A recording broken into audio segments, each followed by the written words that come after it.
ODM nominations at Nakuru West Primary School turned violent after a voter confessed he had voted at the polling station despite being a registered voter in another place. The middle-aged man stormed the polling station accompanied by Hezron Okiki, who is vying for the Nakuru Town West parliamentary seat on an ODM ticket, and demanded for the immediate suspension of the voting. The young man, whose identity was not immediately established, displayed his stamped finger indicating he had already voted.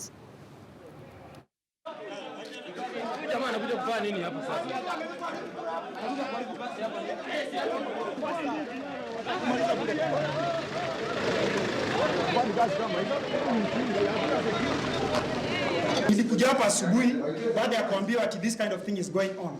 I threw my idea at her.